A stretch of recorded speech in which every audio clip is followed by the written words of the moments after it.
I had to like stop being friends with all my friends basically. I didn't have loads, but there was close friends.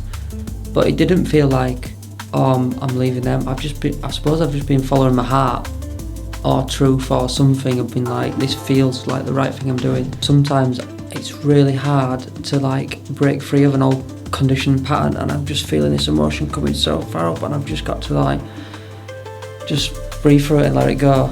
Yeah. It doesn't always happen. When the caterpillar's turned into a cocoon and it's breaking loose, it's very easy to help that butterfly out and let it go. But then there's some old proverb or something. End up killing it though. Yeah, because it hasn't developed its wings to like fly. So you got to let it go through that struggle.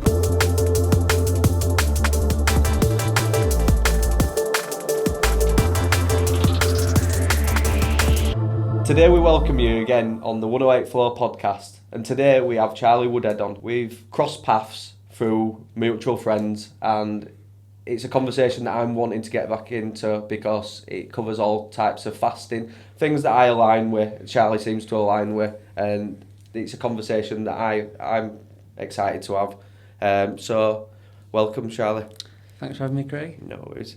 So where did your journey start then? Big question. I suppose you could say, really thinking back. Well, obviously when I was first going back to womb. I'd say when so I went from school and I didn't really like do much. I went straight into work. Yeah. So I kind of didn't have. I just went to work with like older people. Yeah. I went to be a mechanic actually first. Oh, did you? Yeah. Grease monkey. Yeah. And so everyone was older than me, and it was my dad's business, so I suppose I treated pretty well. Yeah. With like the other people. But I'd missed out that part of my life of like with like people of my own age, of like there where I went all like partying and clubbing, I presume anyway. Yeah, Don't really know most of them now. And then I just went straight into work. And that did create, so then after a few years of that, and then I wanted to, I felt like I always wanted a girlfriend from coming up like, well, teens to whatever age I were at that point. Yeah. But then I'd start going out like to nightclubs and stuff. Yeah. And I would just realise that I was really insecure and nervous. Yeah. About the whole thing, and I'd like, I'm just actually got in my mind. I'm like thinking, how deep do I go into this? Into this deep as you need to, mate. Yeah. As you're comfy with. Yeah. Do you have like a select? See, I grew up with friends. From the age of 5, I'm still being mates with now. So I've grown up, whereas my brother, he played for a lot of football teams, so he had mixed friends. They weren't ever really the same ones. Yeah. Did you knock about with the same age kids as you're going through, the older ones, or? So I went from, I think year 4 or year 3 at school. My mum and dad took me out of like normal school into private school. Right. And I can remember that being a bit of a traumatic event. Yeah. Looking back now, because I'd gone from all these friends from like whenever you start. Yeah. Known them for like 3 or 4 years, and then just been like, never saw them ever again, and into this like new pool of people. Yeah. Which I felt. Bit early, I can remember the things that I can remember is that there's a lot of people speaking quite posh. Yeah. Where. Even though my parents had money, we were just like grew up on a farm. Yeah. Doing whatever, Felt a bit nice. Yeah, it felt like, what is this? This place is weird. Yeah. This kind of stuff. And I think that was probably one of the main things that kind of like, because before that, I can remember I was pretty like confident, loads of friends, popular, all these things that made me feel good, I presume. It just came natural. Then it kind of just like, it came natural, and then I just went in on myself. Yeah. And that kind of stayed, actually. until I started like doing work on myself. Yeah. It stayed like until I then wanted, fast forward many years of like wanting a partner and stuff. Like I just realised, whoa, I've got so much going on that that I didn't, I just didn't know how to like approach a woman in a nightclub and just been like, I didn't know what to say. Yeah. I was just like, ugh. So then I realised that, I kind of started. So I used to go out and like drink, but not. I used to get like paralytic. Yeah. But then I realised when you did, you'd actually like be more loose. And, yeah, like, the gates came down. Then you'd maybe go over and talk to a woman and stuff. But Dutch courage. yeah. But then this is kind of how my journey started, because I realised there was something not quite right inside me. Yeah. And I can remember my friend Josh once saying, we're on a nightclub floor somewhere in Leeds, and I can't remember his exact words, but he said something like, Charlie, mate, you're going to have to sort yourself out if you want to get a bird type thing. Yeah, yeah. Like, yeah, you're right, mate. So this kind of part. So then, what happened at this point? So when I was working for my dad's got a box at Ellen Road of football, and me and my brother Jack, we was going to start going to the box and start like looking after his clients and stuff. All right, yeah. And we was quite like we'd never done all like that before. Yeah. Like me and Jack are going. I don't know what that'd have been. Maybe we were about 25 years, 2 years younger. Yeah. He was maybe 25, I was maybe 27, something like that. But we were quite introverted. Yeah. In a way, where at work we were fine because it was comfort zone, but out of the work environment, yeah, it was like I can resonate with that. So, I can remember one, and I wanted to do, like, put on a good kind of like face for my dad's business and my old man, and that make him proud and stuff. Yeah. And just and make the business look professional. Do the right thing type of thing. Yeah. And so I can remember one night, like looking up some video. Oh no, that were it. So, like normally, like builders and stuff would be coming, and you just shake their hand when you greet them. All that shebang. And the chat. But one time, a woman came, and I was just so in my head about the whole thing, and I'm like, how do you greet? I literally couldn't, like, there were no answers in my mind of how did I greet a woman in a professional way. That's I suppose I would try to like find, and I just didn't know if you like shook their hand or give them a cuddle or give them a, like my head would just like, my head would just like, and I'm the type of person that if I'm doing anything, I really like go in for it. Yeah. It's kind of been a trait over many years. Blessing and a curse. Yeah, exactly. And I just want to rewind a little bit. And so at school, I was the type of person where, from my dad being a successful businessman, I was like selling sweets at school. Yeah. I used to have chickens and sell all the eggs to the neighbours. And I actually bumped into one of the neighbours a few months ago, and they were like, "Oh, Charlie, I can remember when the first time I saw you, and you were about this big, and you came round asking just out of nowhere, just knocked on the door and asked if you wanted to buy some eggs." And I just made me think, like, I actually had quite a lot of courage, even back then, but I probably would have said I have lacked courage all my life, but obviously there was something also in there that's like,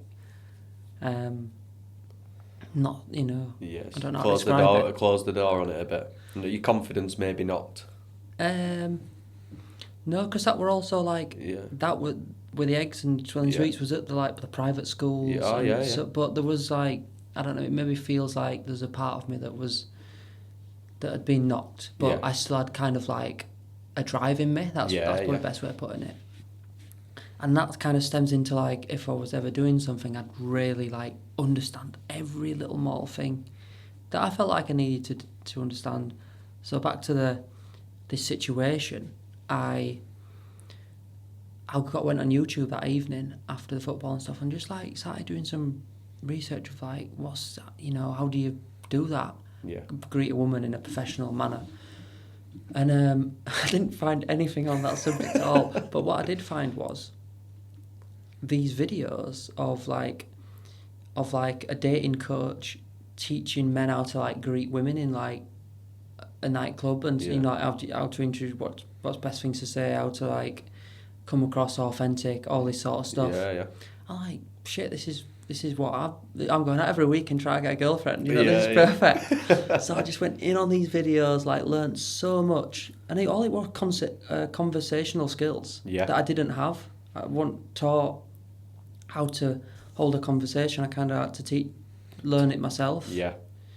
And I was super shy. Like if you probably ask anyone from school, I was probably one of the shyest in the class. And then I started learning, and then I'd go out into like Leeds, like with my friends, and I was teaching my friends, like, you know, this is the stuff that I'm learning, like, and then we started to like, because my main goal, I'm going to be honest, I'd split up, so I've got, I'm jumping about a bit. No, it's all right. I'd just split up with my, I've got a son who's Jasper, who's 2.5, and I've got William who's 8. So me and his mum had just split up. And all I wanted to go out and basically have sex with girls. Like that's where I was at that point, and that was, you know. I actually came up thinking like, that's all I ever wanted to do as well. Thinking back, I think this is the best thing ever. That's all I want to ever do is go out on weekends and basically have one night stands. But deeper than that, I was just craving connection with another person. But it's what everyone does, isn't it? It comes out in these. It's the I think society, obviously, like in British culture, that's what it's about, isn't it? Going out and getting drunk, and it's just what everyone does. It is, So I started. So I learned some stuff to say basically, but I still realised that there was something in me that was holding me back. Right. And one of the things was, I always was thinking like, I had this voice of my dad of, what before I would do something, I'd think about what would my dad think about this action or this, what I'm going to say or anything, and it was like so like in my head so much. I'm like, this isn't healthy. This isn't healthy having this like in there. So I realised there was something deeper in there, and I got to the point with going out, and then I kind of still not able to like connect with a woman. I thought I need to do something about this. I bought a house because I'd worked a lot, so I had some money, bought a house, and then I'd sold it to my brother, and I had 20 grand cash, got it in my bank, and I was like, I'm going to spend this money on myself to like self-development stuff. That's where I was like, cool. I'm willing to put all this into. To get to the bottom of it. So I didn't even know that was the case. I was just like, I want to do something that's going to help me get over what I'm feeling type thing. Because something's not connecting, right? Something's not. Because what had happened is I'd see, like, imagine this, like, I'd been there at a nightclub or a bar, and there's a woman over there. I'm looking at her, she's looking at me, but I'm too scared to go over there. And then half an hour of that, and somebody else just walks up to her and starts chatting to her. Imagine that every weekend. The video game wasn't working. It got to a point where I was just pissed off about it all. And on the YouTube stuff, I'd look more into different courses and different people, and I'd just watched so much on there. And there were a course in London, which were £2,000 for 2 days, and it was called a something boot camp. Like a dating boot camp thing. And what they basically had you doing was, in the streets of London, going up to random people and just creating conversation. Not about like connecting with a woman. Not about, or this initial bit anyway. Nothing to do with like. It was basically just getting you out of your comfort zone and doing something which sounds scary, was scary, but then doing it and then actually walking away and be like, well, that wasn't scary at all. Yeah, and it desensitising Yeah, to you yeah. that the fight or flight that we spoke Yeah. off camera is like we build these scenarios up, and I think when I heard you talk, is like you want to know all the outcomes before you go in it. Yeah, and almost, yeah. we don't ever truly enjoy the present moment if we're just going in for that experience and see what we get out of it, rather than already putting all these exit signs in. Yeah. Yeah, and the did a whole day of that, of different scenarios. Like the first one was, so it was Saturday morning, there was a Starbucks, big massive cafe in London, and the guy said like, I want you to walk up to the window and just like stare into the window and just stand there staring as long as I say that's enough. Yeah. And I can just remember my heart just started beating, shit scared. And I just then walked to this glass window and just stood there looking in, and just like I've just started doing. At that point, I probably just started doing some meditation. So I just like connected with my breath and just breathed the whole way through it. Yeah. And then it was like people like I can remember people like looking at me and me feeling being judged, and then but after seconds like people just getting on with their own thing and not even bothered. No one even I would cares just stand that you're there looking a bit weird through the window. Yeah. And the whole day of doing similar things like this, like really open. I was at the end of that day I was a changed person. Quality. I'd experienced a different level of consciousness, basically. Dissolving that self-doubt and judgment. Yeah, that I'd never. I must have carried it so long. Obviously, I wasn't born like that. Yeah, but I must have learnt it and then carried it so long that I'd forgot what it was to feel like to be a bit more freer than what I'd been feeling. Yeah. And then like the day after, I was just going up to women in the streets and just, it wasn't like a seedy thing. It was like if you just saw someone you were attracted to. Yeah. And it'd be like, okay, well, are we gonna like, just go over and introduce yourself? It'd be like, I'll just run over and just say, hi, I just saw you from over there. I know this might be a bit random, but my name's Charlie. I just wanted to come and meet you. Yeah. And whatever, because that's all it is. Something might happen, something might not, and it's like. And you learn from that experience. It might be, If you don't put yourself out there, you're not gonna get the opportunity type thing. And I can remember like having some amazing conversations with people. And after that weekend, I come back a different person. I can remember 2 weeks after that, I felt so high, high on life. Because you've unlocked a new level. Yeah. That's basically what was going on. But I did notice that started to fade away, and I'm like, oh no. But because I'd felt the difference. Wanted you leaving. I knew that there was a different feeling to this, how I was going back into. Yeah. So the 2 things that I started doing was meditation and like a yoga. Well, it's not really yoga, but it's called the 5 Tibetan Rites. All right. And it's just like 5 different poses, all working on your core, which obviously the chakras. Yeah. I'll have to look that up. And it's that and meditation that I'd say were the two things that again changed. At what age was this that you started getting into? So I'm 33 now. This were in 2008. This were all happening beginning of March 2018. Oh, cool.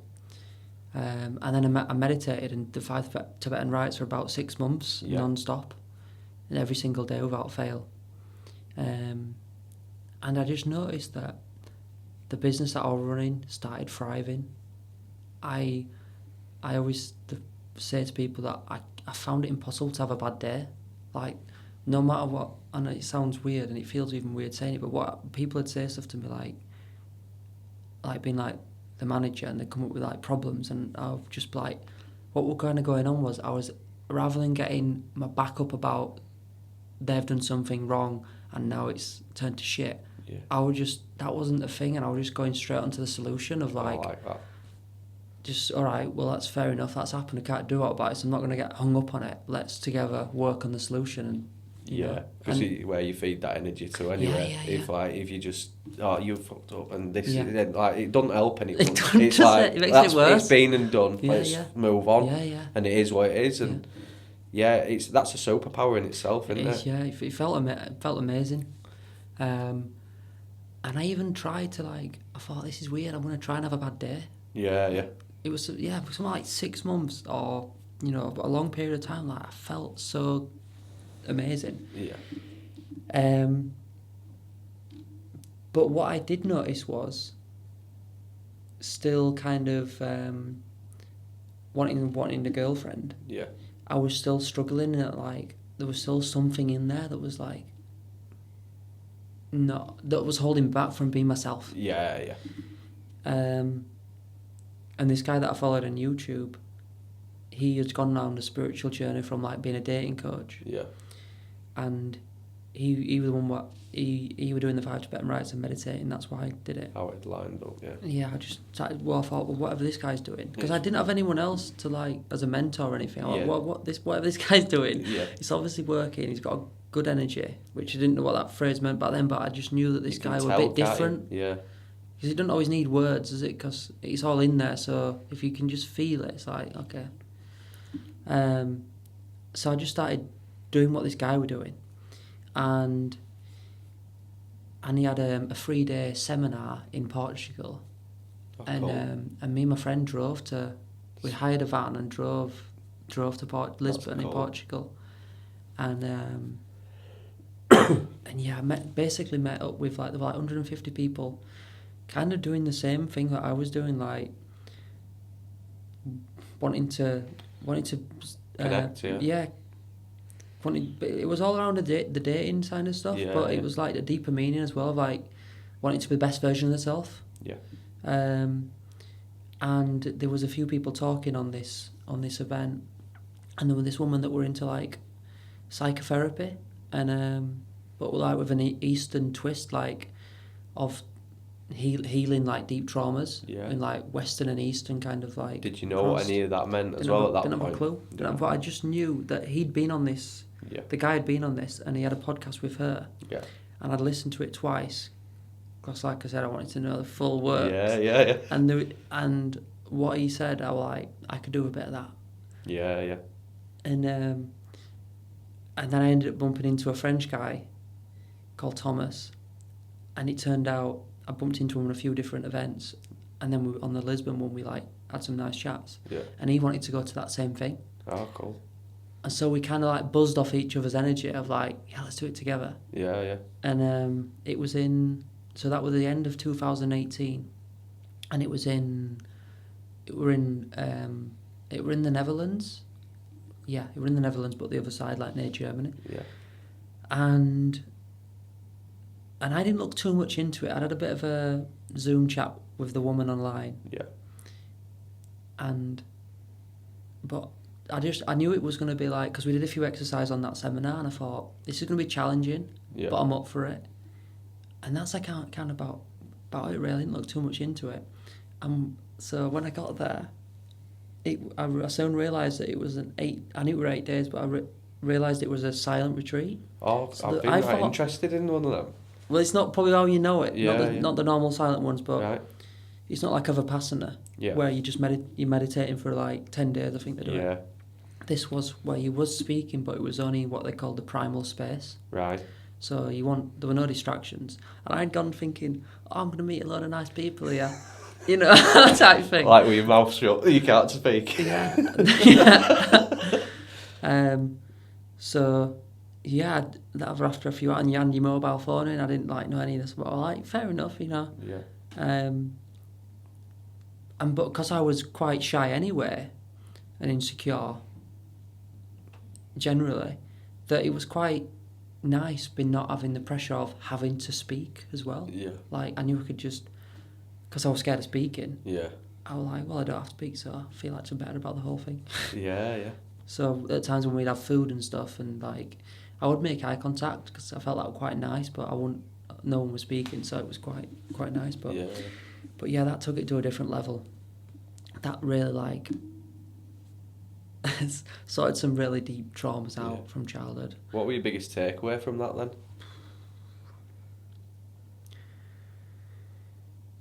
then? Biggest, a few things. After the whole thing had finished, I did a talk at the end. Like, everyone got up and said a piece, and people said to me afterwards, like, couldn't believe how much I'd changed. I wasn't aware that I'd changed. Right. I didn't think I'd changed. I just thought I felt normal. Yeah. But I'd changed, and when I went back to work, people were saying how calm and just, you know, that I can't believe how different you've changed. You're really calm, and I was like, oh yeah, cool. It felt I wasn't like dismissing it, but Yeah. I didn't feel like, I wasn't like, whoa, yeah, I've changed, I feel amazing. Not like the other, like when I went on down to London, that was different. That was high. But now this was more like a grounded sense of, I don't know, this is really me type thing. Happy to just be you and know that you haven't got to be anything else than you. Yeah, there were less ego attached, basically. Yeah. So I wasn't trying to be anyone. And a funny little story, after that retreat, and I got on a train to go back to Amsterdam and then get a plane. So on the train, a woman sat next to me, and she's like started up a conversation, and then she kind of asked for my number. Yeah. And I was like, I know this is not going to lead to anything, so I just politely declined.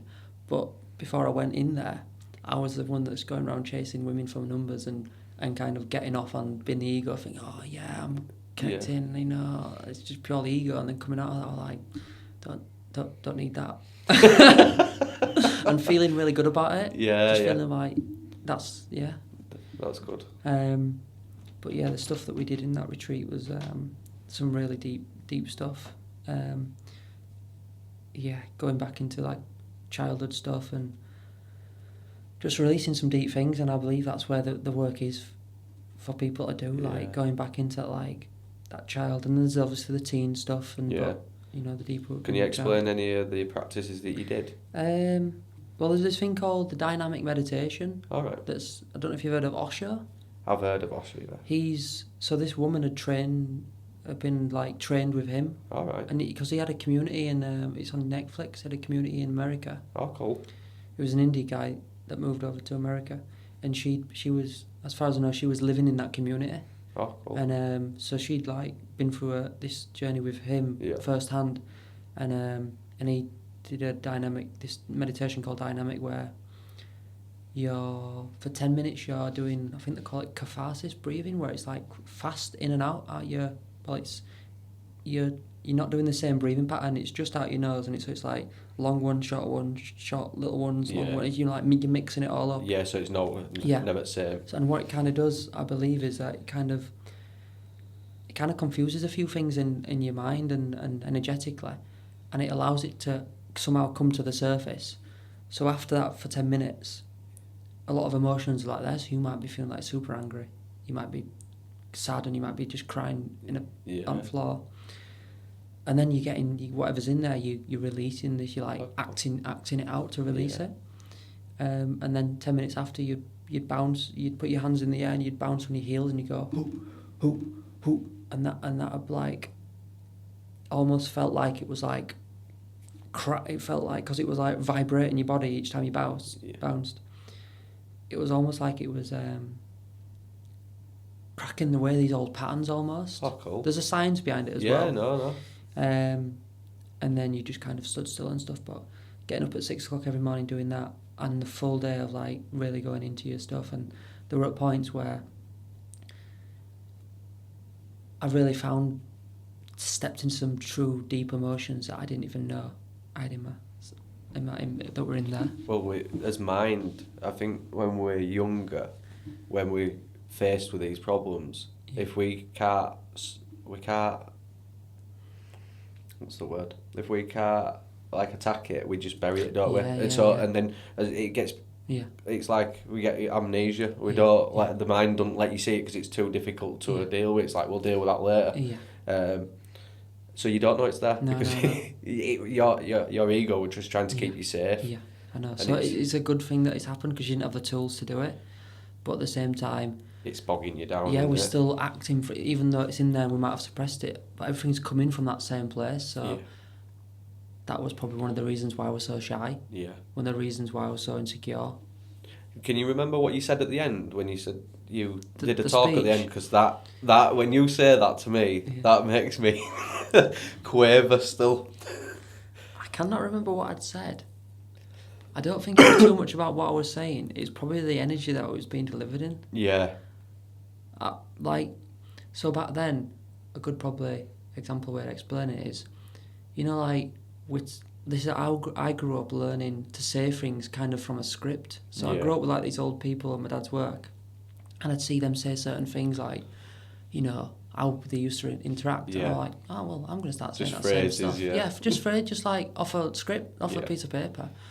But it ain't really your true, ain't coming from, and I think that when I was speaking, it was really coming from my heart or your soul, rather than just saying a load of words. Yeah. Well, we were all just I know Kanye West said it, don't he? We're all just actors and actresses that don't get paid for what we do. Yeah. And true, yeah. you watch this. I think you'll see it as well in your family as with your sons. They're constantly copying what you do. Yeah. And this is why I think I give gratitude for this all the time, to be now aware. And I do slip up sometimes and do get it wrong, but on the majority, I'm trying to just breathe confidence into him that he can do anything, and because he's a reflection of you. Yeah. And you see how you walk in a room with the kids. Yeah. If they end up being shy, it's normally because you walked in. Not Absolutely. assertive. I'm not saying you need to be like swinging your dick around in there, but just letting people show that you're there and you're not. Because they just end up going inside themselves. Because we copy and mimic what's around us. Yeah. But it's interesting, isn't it? And just touching on that as well, I think I went through I definitely did go through a stage of like blaming my parents as well, from like, I'm this way because you didn't teach me. But when you really think about it, it's just because they weren't taught.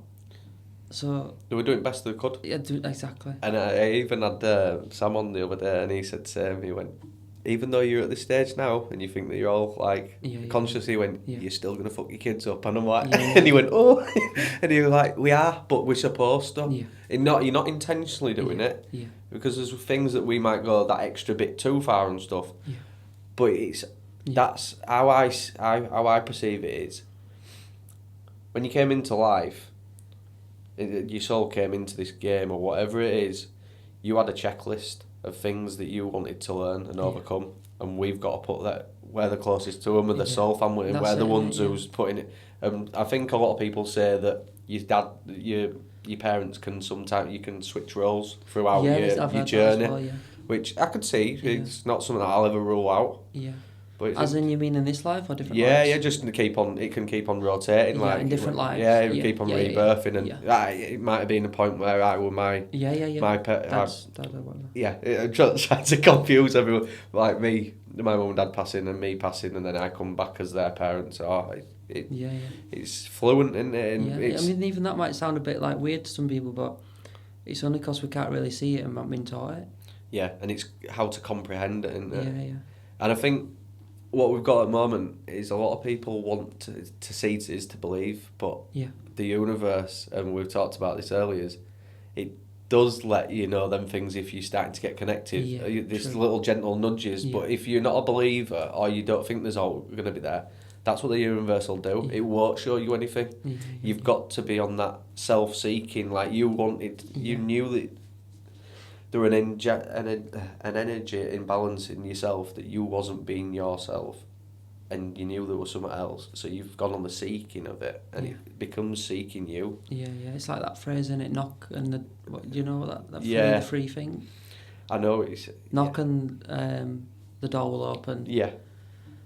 Ask and you shall hear, or something. It's like, I think it might be the Bible. It will be, won't it? But it's like three things, and it's like, if you don't you're not wanting it, you're not gonna get it really. No.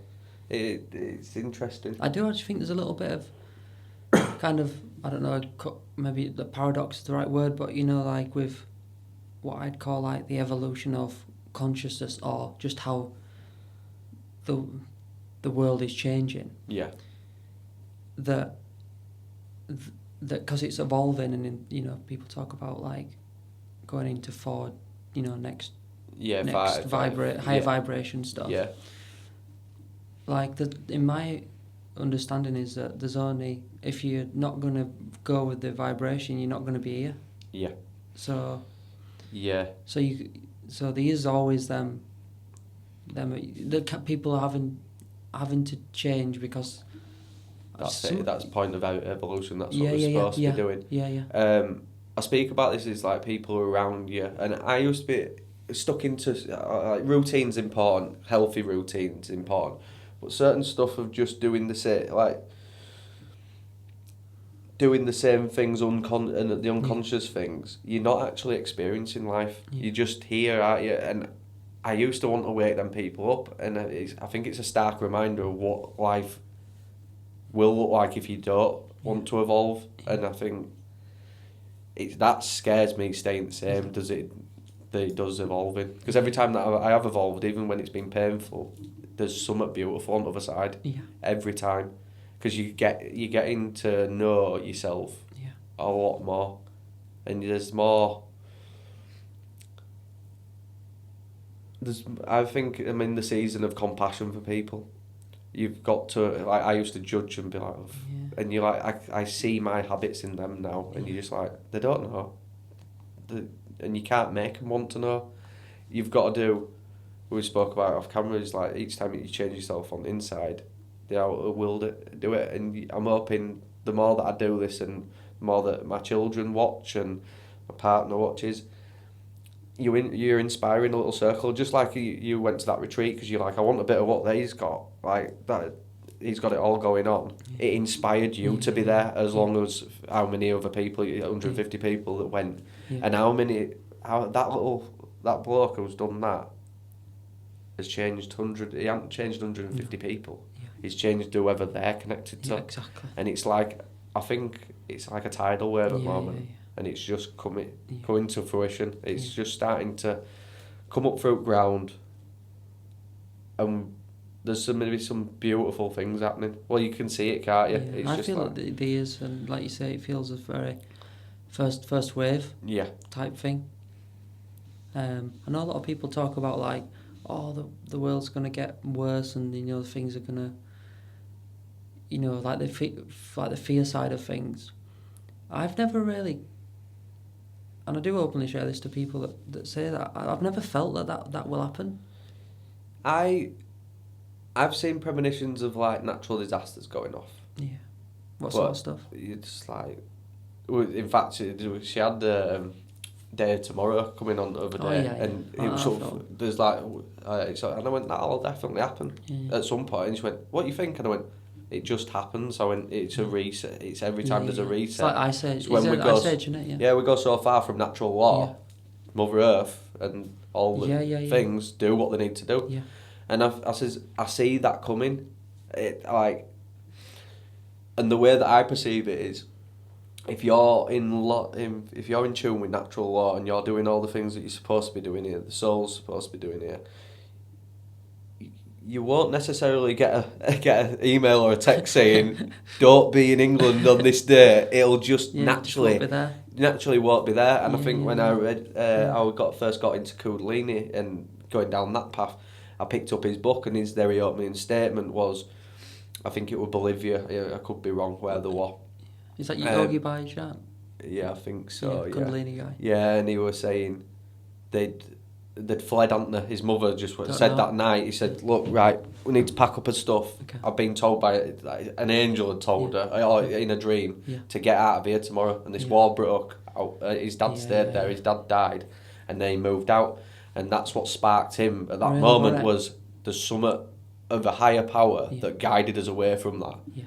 And then all these mystical things started happening, and I think that's what happened in my life. And is there a single moment that's like triggered it really with you, other than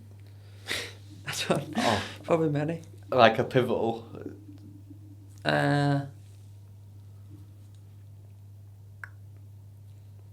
can see your brain just going. I can only think of that first time, because like the first time's the first time. You can't, they say about first time you do anything, it's like it sticks.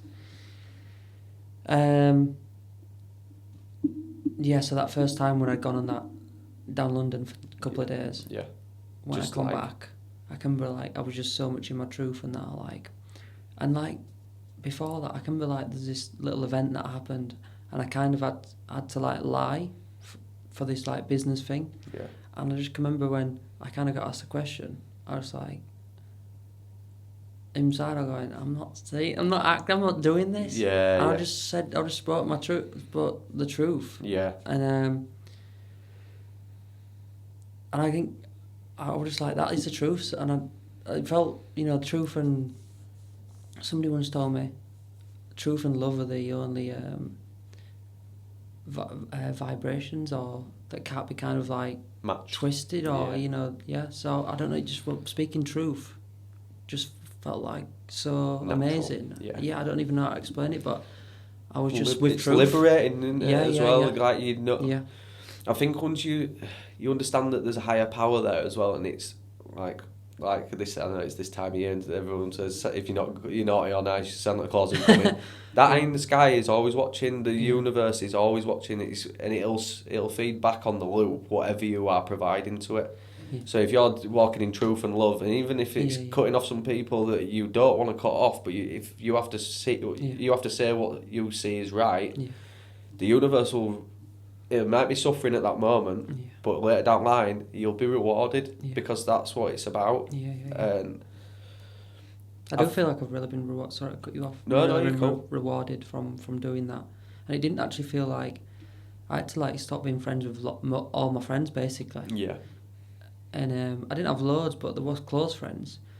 But it didn't feel like, I'm leaving them. I suppose I've just been following my heart, or truth, or something. I've been like, this feels like the right thing I'm doing. And it's just always been pretty normal, which has been a blessing, really. Yeah. And as you say in Speak Truth, I'd seen a post yesterday, and it was talking on, it was a school teacher, and he had a full class, and he had a goldfish on the table, and he says, I'm going to tip this over now, and as I walk out of the room, and if I see anyone saved it, you're all you're going to be expelled. So they tipped it over, walked out of the room. Yeah, well, even if it's not, just the message in it is great. Yeah. So she's just tipped it over. No one got up apart from this little girl after a couple of minutes. She went and saved it, got it up. The teacher'd come back in, and he'd applauded her, and he says, can I just show you now, sometimes in life you're going to have to go against the grain, against the status quo and the authority to do what you see is right in here. You're going to upset some people, but you can live with yourself. And that just shows how powerful them other kids were going to let another sentient being die just because someone of authority told them so. And I think this always spills out. I was speaking to a colleague at work of when your child asks why you're doing something, or why not to do something, and you just go, because I said so. We've got to pull back on that and explain it to them, because otherwise we're giving them this narrow mind that if anyone's authority, if you drop them off somewhere and you go, you listen to what they say, and they say the same thing. Oh, why shouldn't I do that? Oh, because I said so. This pushes us into double binds where we don't know how to act because we're just acting off. It's brainwashing, really, isn't it? Yeah. It's brainwashing. And I've been a part of it. Just told my son before, because I said so, because you're angry. But we're letting that energy come over us to say so. And it's noticing that, I think we spoke about earlier, it's like ego. That is ego. It's because I said so. It's not got anything to do with. And it's a deeply ingrained pattern as well, because if we've been brought up with that from a young age, and I've noticed this especially with my youngest son Jasper, how sometimes it's really hard to break free of an old conditioned pattern, and I'm just feeling this emotion coming so far up, and I've just got to just breathe through it and let it go. It doesn't always happen. No. But it's so ingrained. I mean, they say trauma goes back 3 generations. Yeah. They say that's what's been scientifically found out from when I think about it. Each generation is creating the next generation, so I'm sure they're going back even way further than that. Yeah. Well, this is what they're saying now, and you're breaking ancestral lines when it stops here, because it won't get repatterned. Yeah. Yes, you're going to give some form of stuff. You're not supposed to see world you see world different to what I do. Yeah. We're not aligned on a lot of things, but there's things that's not going to line up. Absolutely. And that's their lessons to overcome. Yeah. And maybe it's not even meant to line up as well. Yeah. Well, it'd be a pretty boring existence if we all just agree. Well, it's communism. Everybody's doing the same thing. But no, it's do you see your son? Because I see my son and daughter. I see them as teachers to me more than anything. Yeah. And I see it as their reflections of the things where I maybe should have spoke up or didn't, and it allows you to heal the inner child within me. It's doing it many times. Like, we recently got a dog, and as we got the dog, I didn't think it would attack to the dog so much, because every time we'd joke about it, I'd say we're getting one, and he's going, no, we're not, are we, mummy? We're not getting one. And I says, we will do. We finally got it, and he ran over, and as he held the dog, it was just like something within me dropped, and it like there was this, and it's all the lessons that's come from that, like taking it for a walk or whatever. He's asking how to deal with it, and like, she's not allowed on table to be. You've got to be more authoritative. And the first time last weekend, he asked to do an exercise and a meditation after, and like that made my day. And he's wanted to do that more since. Yeah. How old is he? He's 6. Nice. So it's beautiful to see, and just how it's brought us a bit more closer. And it's about them little connections, isn't it? For me, it's all about that. Like, I know I do all the health stuff and that, but there are moments of when you can literally connect with, like you say, it's like you're the reflection of you. Yeah. And it really moves something inside you. It's healing, basically. Yeah. It's healing, and you can feel it. Yeah, you can. And it's like, maybe when our needs won't be met, or for your example, what you just mentioned, it's like, maybe your needs weren't met in that space right then with your dad, and now, because of your awareness and you're seeing that, it's like, it's alchemizing it. Yeah, it is a beautiful thing, because you know that you're building that bond as well. I say it, I've said it before, I was very lucky, because I'd say, like, I went on this journey maybe when Archie were 2, maybe 3, and I used to go out with lads, and it were cocaine, and it were beer and football, and everything were put up above my relationship with my family. And I'm like, so many people I see put too much energy into a life escaping the thing that they've built, and I did that, and I were part of it. And for me to see now the breaks on it, and it's through people that you knock about with as well, like a colleague that I have, he's been very family orientated, and I've got more inquisitive how he reacts, and the conversations just change, don't they? It turns into this new paradigm of wanting to be there, wanting to build these connections, and it's not about serving yourself to go and get off your head, whereas I thought that was the bee's knees, and it's having a laugh. Have you always been connected to your children as you've been growing up, or were you in the same kind of mindset in a similar way of such? Yeah, so with William, who was 8, when he was born, I was just working all the time. Yeah. So I didn't really, so having Jasper's been like, I'm being a dad for the first time. That's what it feels like, or it's different. It's a different, whole different experience. And his mum, Lucy, used to do everything, and I used to just do work. And I didn't really create them bonds early doors, I don't think. And then we actually split up when he was 9 months. Yeah. So then that brought a whole new twist. But with Jasper, I've noticed myself so we had a home birth. Ah, cool. And when he was born into the pool, I was supposed to grab him and lift him up, but I noticed in that moment I was like shit scared of, like, this froze a bit. I froze, yeah. And then I noticed that even just like picking him up when he was, from being 1 day old to maybe a few weeks, I was avoiding it. Yeah. Pretty unconscious about it, but Katie picked up on it and then would pass him to me. Yeah. To like hold, and then I've been like, actually, I've got a lot of fear. And then I know that my dad also has got a lot of fear about holding kids when they're young. Right. And I know that my dad's didn't change any nappies of ours, me and my brothers and sister. And I also avoided it like the plague. Yeah, yeah. Like with Jasper. I never changed any Williams, but with Jasper. And his mum were like, Kate were like, you know, this is our baby, you know, we're doing this together. And I'm like, yeah, we are. Yeah. You know, I was in this like old paradigm of like, man does work, woman does kids. And I know, that might have been happening at caveman times, whatever, but why should it be that way? Yeah, I think it came as well from war as Yeah, well. yeah, And I think it stemmed down from our that grandfathers sort of to us dads, and yeah. they're like, ugh, they're weirded out by it. Whereas you get broken down quite fast. Who you knock about with, like another lad who I work with, he says, they're changing nappies. He says, am I going to let my kids like sit in a shitty nappy? Exactly. I'm like, I'm not. I'm like, oh yeah, it makes sense that I know I should join it's in. It's and not like the human thing, is it? To no, like, no. You know, why should a woman?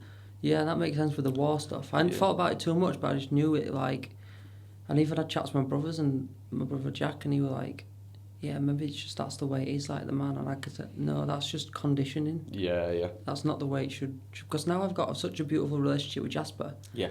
From an early age, I've been able to take him anywhere, do anything with him. Where that one or not hasn't been a normal thing. Well, I see that's not a normal thing with dads generally. Yeah.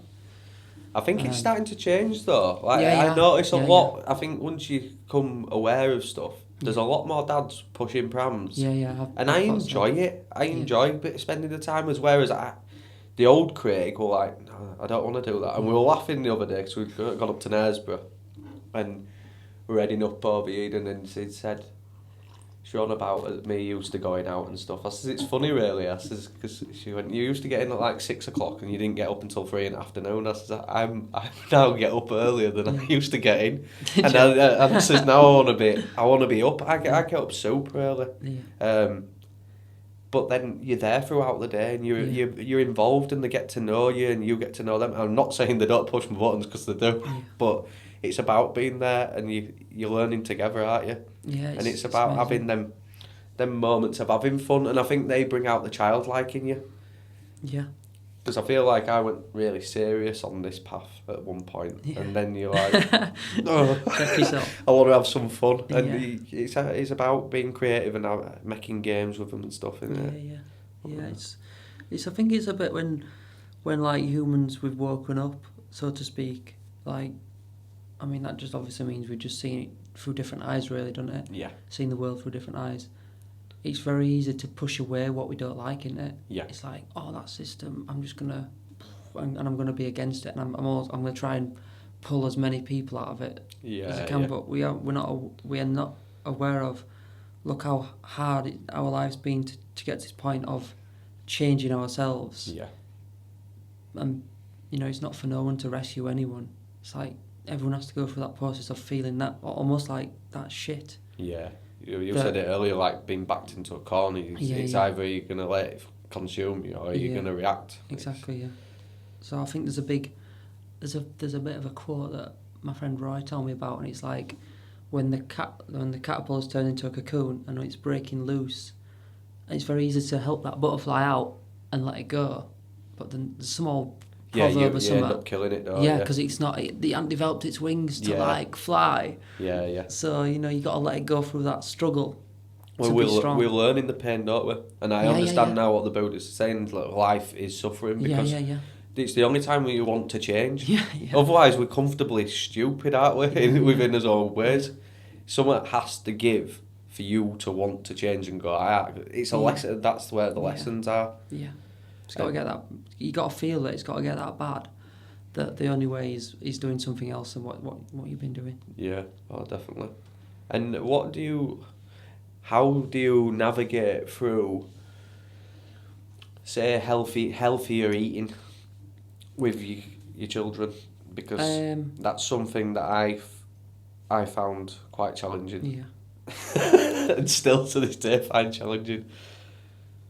I think it comes down to a lot of it is just accepting that we're all on different journeys, and if, for example, my son William, all he eats really is chicken, and it's because of his upbringing. Yeah. And I'd love for him to basically eat more vegetables and stuff. But end of the day, it's down to I can't force him to eat anything. And if I did, that would be putting trauma on him. What do you let him eat in the diet, or do you just try to keep certain products out of the diet? Or I don't know, what's your take on it? It's just nice to hear another approach, really. Yeah. Well, because William's with his mum most of the time, it's difficult. Yeah. With Jasper, it's pretty easy. He eats what we eat. Yeah. He always has done. We're eating mostly organic. Yeah. Don't eat any meat. Have some dairy if it's in stuff. Yeah. I always like to use the phrase, if my grandma makes me some buns, I'm not gonna say no. I'll have one or whatever. Yeah. But yeah, I just think, especially when they're young, they can just be a good example. Yeah. And limit I mean, he hardly has any sugar. Yeah. That's a good one. Yeah. And the sugar that he does have is just from fruits. Yeah. So, so when he does have some sugar, you can tell, but it's because of his brother William. Yeah. He's eating and his cousins, he's with like a group of other kids that eat, and so Jasper's like, oh my God, what's this stuff? Yeah. But yeah, we don't have anything out. We're not having it ourselves, so he can't get it, so he doesn't ask for it. Yeah. Monkey and see, he loves monkey dates. do. His favourite was dates. Yeah. He loves dates. He goes crazy about dates. Yeah, my kids do. Well, it's caramel, isn't it? It is they made caramel for tobacco. What that is. Yeah. We do like home treats and stuff, like with dark chocolate and the peanut butter and stuff, and they're well nice. Yeah, you can put do them in freezer, like frozen Snickers. Yeah, you can easily make stuff, can't you? Yeah, a bit of time. But we're going back about William, and I'm not gonna force him to change. Yeah. If he wants to eat, and it's difficult because his life with his mum is very different to his life with me. Yeah. So it's, imagine being him, like going to two different completely places. Yeah. And then, probably wanting to fit in but feeling hard that he can't. Last thing I'm going to do is say you can't eat this, but makes him probably feel comfortable. Yeah. Because he's used to eating it. It's a good approach, that, because you're letting him naturally find his way anyway. Yeah. It's not like forced. Yeah. And it's not like, I'm not like, he can eat everything sweets and he can, obviously it's just chicken really, but yeah. I think it feels the right way. Yeah. To do things. No, it sounds it. I think Marisa touched on it when she came, because she said that they'd split up. So obviously the girls will live in two different lives. Yeah. And he says now they're coming to an age where they're starting to figure it out for themselves which way they want to go. But you're taking their divine right away from them. Yeah, exactly. Or if you're pushing, so it's like when they say daughters meet a bad boyfriend, the more that you push up against the more they're going to go lean into it, because you stop them doing something they want to do. It's like they have to learn that lesson. Yeah.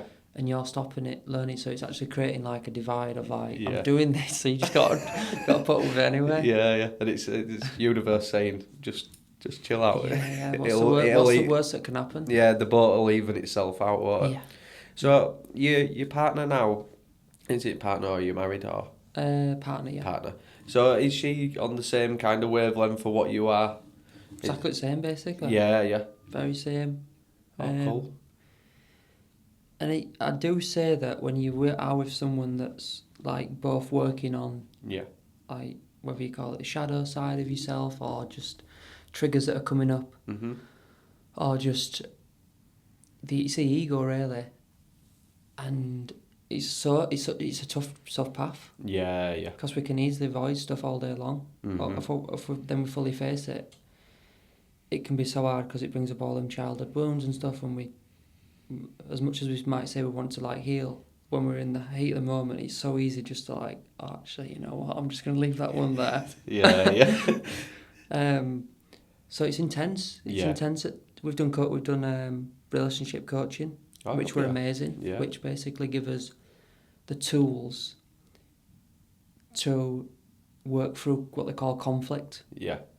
So basically, we can now, if something comes up, we can come back together in harmony much quicker and easier, and understand it from both points of view, and being like, and all compassion for the other person, what they're going through. Yeah. So it's a supportive relationship. So we grow, we're helping each other grow basically. Yeah, no, that's cool. And it's not all sunshine and rainbows. And it's not far from supposed it. to be, is it? No, not all the Because time. I think society has this idea of you meet your perfect person and you Yeah, I live know. this happy life, I and know. you're not. And like me and Zoe, we were two different. I were a different person, and I Yeah. think through life you're supposed to grow in different chapters, and Yeah. you're both supposed to adjust. That's what Yeah. gives you the spice of life. Yeah. As it's always evolving. Like we Yeah. say, we're not supposed to be stuck. Yeah. I'd find it very boring if we were the same people 10 years ago and we were when we get to 70. Because Yeah. what life experiences have you had? Yeah. It's not, and I think also society tells you if you're being challenged, you should tell them to go, or you should look after yourself. That's a big one, isn't it? And Zoe always wrong about me wanting to quit cocaine and stuff. And I said no. It had to get to a point of I wanted to do it for myself, but she only wanted my best good, all mine, and that's all I want for her. And you're pushing each other, and you're finding that middle road, aren't you? And I can see you laughing because that's part of it, isn't it? It is growing together. Yeah. Yeah, like you say that about cocaine. So when we first met, I think Katie used to smoke then. No, she didn't, but she used to smoke years ago. Mm-hmm. And over us being together, which isn't long, it's only been since 2021. Yeah. There's been points where she's gone back to smoking, and it used to trigger me like crazy at first. And now, and she is right now, she's smoking right now, but now I'm so at ease. I mean, I do get a little bit triggered, but I'm completely different. I'm like not reacting to it. Yeah, because what happened at first was she'd stop because I was like so high rate about it, and like I'd say things like, I don't want to be with anyone that's smoking. Well, if you look deeper than smoking, it's an addiction, isn't it? Yeah. And she's working with an addiction. And mum smokes. All of family do. Well, brothers and dad. Mm-hmm. And mum smoked when she was inside her mum. I don't know if her grandma and that smoked, but even if you look at that, it's like it's deeply ingrained into her conditioning that smoking is like it's a bit of a release, isn't it? You get a nicotine kick and whatever. So the more I like said that about, I don't want to be with anyone who's smoking, she stopped it. But it didn't actually do anything with the addiction. The addiction was still there. Yeah. And then over the years, I've been like, well, if you want to do that, I actually feel better about it now. I'm going to accept you and all your shit and all your conditioning and addictions and whatever. And that's allowed her to be like, oh, you know what, if I'm going to have a smoke, I'm going to smoke.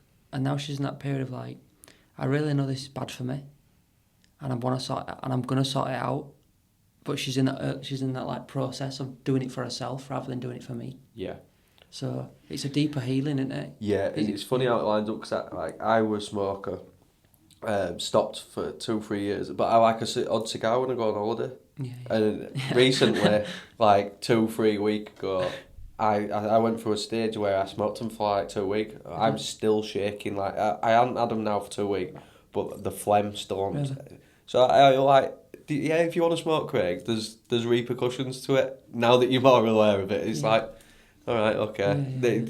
I did enjoy it, but I can't. It doesn't serve me. Yeah. So I think she'll maybe come to her own self. She's going through that exact same thing. Yeah, like and she started coughing and stuff. And And I've said something. One of my patterns is I can shame her for it in subtle ways. Yeah. But I'm aware of it, and I'll be like, I'm noticing I'm doing that. Apologise to her, and being like, I'm working with this conditioning that's. I do bloody that. Chat. I do stuff to nudge, and it's just like, why you do it? And it works opposite way with her. She's like, the more that you do stuff. Yeah. Like, it's hurting. It's hurting them. It's not encouraging. And it's we were on about it off camera of how we coach, how people coach football teams. The better football teams that are who man manage, not team manage. Yeah. Because not like the way that if someone shouted at me and told me to play better because I was crap, I wouldn't want to play. And it's the same kind of thing, isn't it? It's just on a different trajectory. I don't think there's something about it, like, just thinking about it, you wouldn't shout at a child to motivate them, would you? You know, it almost seems like, touching on the football stuff, Yeah. it's almost like a bit of a shout at a teen. Yeah. You know, you wouldn't shout at a child, but I don't know, some different for me, seems there's some difference of Yeah. a teen, maybe they need a bit of a kick up arse type thing. Yeah, yeah. But when you, probably going back to like childhood stuff, probably need more nourishing and, yeah. arm round shoulder and say you've got it and fill them with confidence, and motivation. And just holding them in a space where they can, where the emotion can come up. Yeah. It's like it's like you got to think like this addiction. Why is there must be an emotion it's attached to that's keeping it in there. I know me and Katie's had some deep chats before, and all the time actually. Many a but time. this one time, I was like, I noticed I was, not until the very end, I noticed how I was fighting my own corner, and it was just a pack of lies basically what I was fighting for, and until I just saw it all and just let go, and then I felt the emotion of sadness rise up, and it's just the ego trying to keep trying to keep you safe, but the more you surrender and feel into what's going on, that's where the magic is. I know I'm laughing is you saying it, because when you have an argument and you'll say something and it's already come out and he'll go, that's a fucking...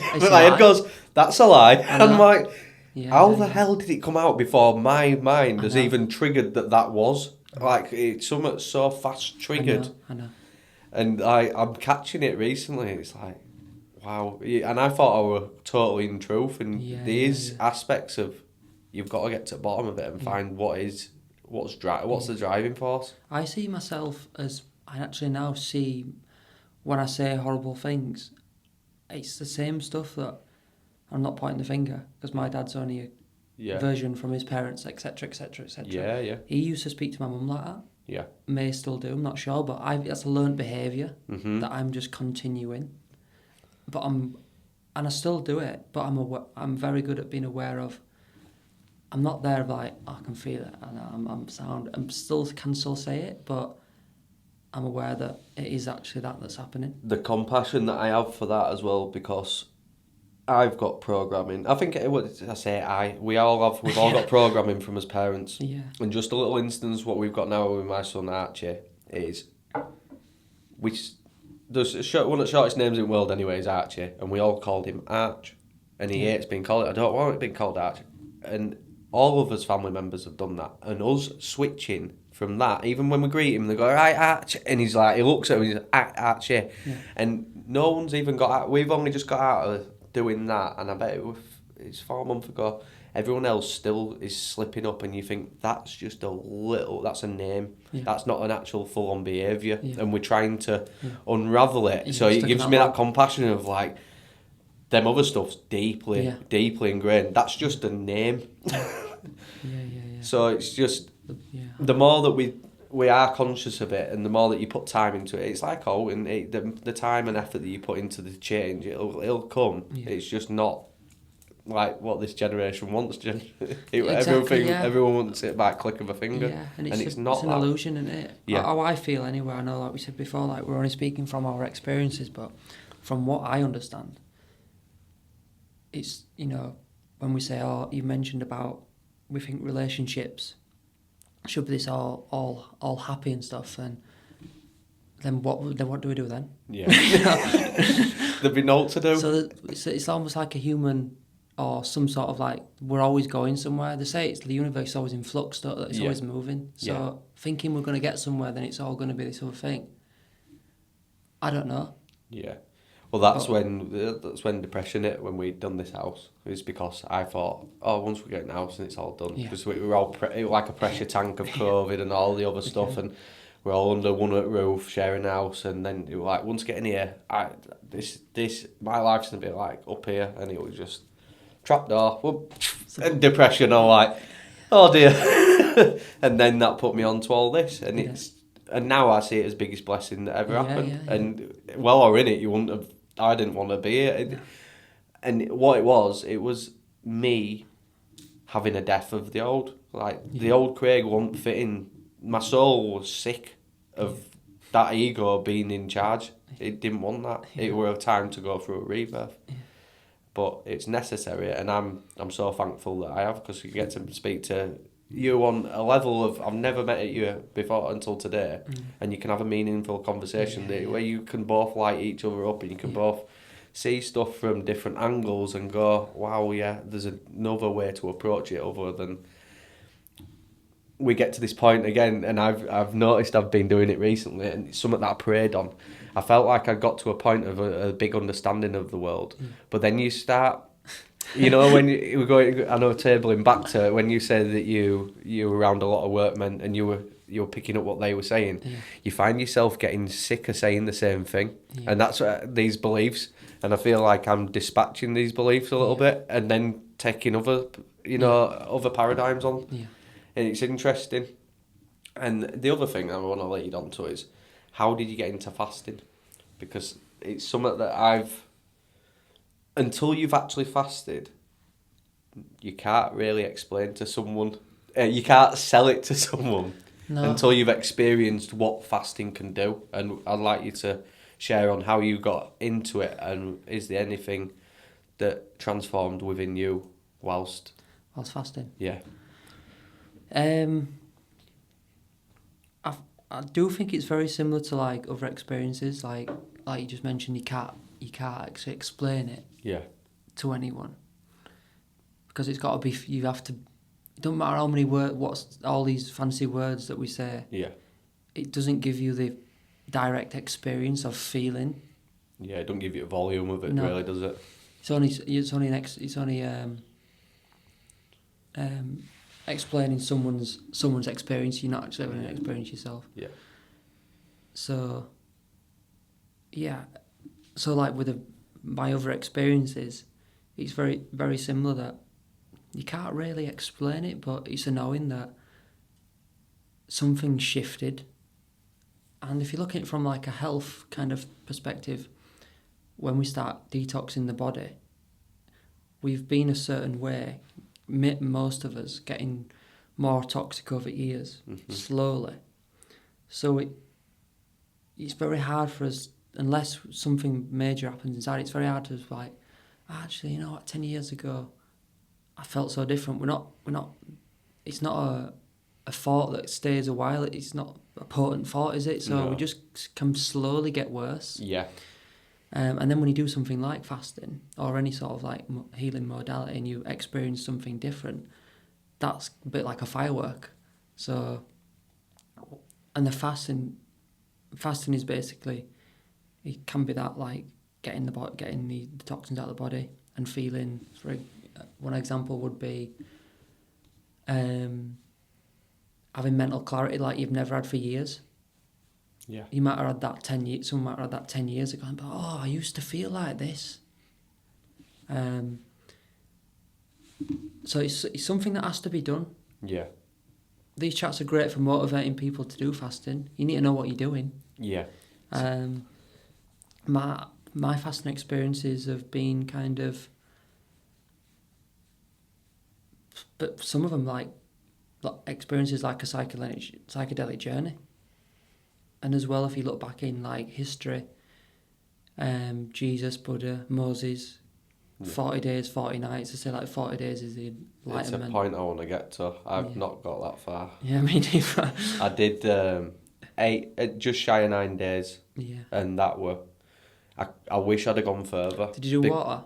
Yeah, just water fast. Nice. I tried doing the dry fasting, but with well plastering, I did 2 days, and they were like the second day I thought I think, and the more that I was listening to other people, it says you can do a dry fast, but if you go into like a retreat, go to a retreat and do a dry fast. Don't be trying to exert loads of energy, because it needs it. Yeah. It's a bit about this society as well. It's like we hear something new, like fasting, or it might be new to us, and we're like, yeah, that sounds, look, I don't know if you saw that advert on Instagram, but it was like this doctor would come on and say, you do 7-day water fast, you reduce your chances of cancer by 90% or something. And it's very, social media, that something like that can go everywhere, and then everyone's like, I'm just going to do a 7-day water fast. But there's no, what about the risks of potentially like harming yourself. Yeah. You know, it needs people with a bit of a experience. I just chucked myself into it. I did a 2 day fast, but I was listening to a bloke who got me into all this really. Zach from Embodied Celestial, and he was saying about astral travelling and fasting and it loads of this mad stuff, and I was like, it's nuts, is this? But the fasting was something that I knew that I could do. I was like, I'll chuck myself into it, and I did. And it was like painful at first because I was just the 2 days. I was like, fuck, and your body's going into shock and ketosis, and you're like, what the hell is this? And the more that I did it, the more it got easier, and the mental clarity would come in. And the way that I'd explain it is like if you went into a couple of days fast, even driving through traffic, like every green light had hit, you seem to go onto this path of everything. Just even if you had a schedule that had so much filled in it, you'd just do it effortlessly. It just came with ease. It was like, it was just, I don't know, it was just streamlined. And you can't, and people are going, no, you, and I'm like, no, you, it's like you've been put on this higher rail that's just, I don't know. Yeah, it's an interesting one. That reminds me when you said about, when I mentioned about when I'd done meditation and 5 Tibetan rites for like 6 months and felt amazing. It's like you're not in that lower vibration. Yeah. So that stuff might be still going on, but it's of no interest anymore. Yeah, and you're guided away power from it, aren't you? It's like everything's just moved out of your way. Yeah, it's. But you've got the thing as well. I didn't go into the experience with that wanting to do it, and I think when you do fasting, you've not got to go in expecting that you're gonna get that. Yeah. It's more you doing it. Yeah. My take on it is, this is your temple, you were given it by the divine, and you has got to treat this with utmost respect, and that is about you having a relationship with your body and a higher power. It's not separate. Yeah.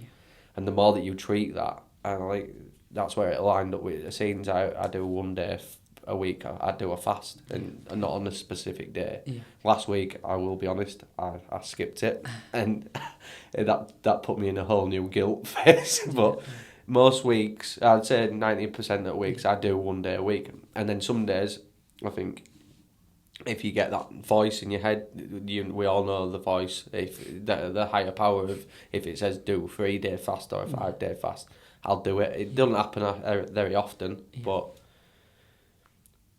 there's always a reasoning for it. Yeah. I don't know if you ever get guided to it, or do you just... Yeah, I suppose so. I'm going to say that my life is like a fast, really. But so I'm doing kind of like, I think with the whole culture of fasting's kind of got a bit of momentum now. Started off with intermittent fasting, people talking about it maybe like 6+ years ago, and seeing the benefits of it, and now people are talking about longer fasts. For me, like, we can still reach the similar fasting states with all, for example, like just juicing. Yeah. Like, you know, rather than, like, I see fasting as, it's one of the fastest ways to heal. Yeah.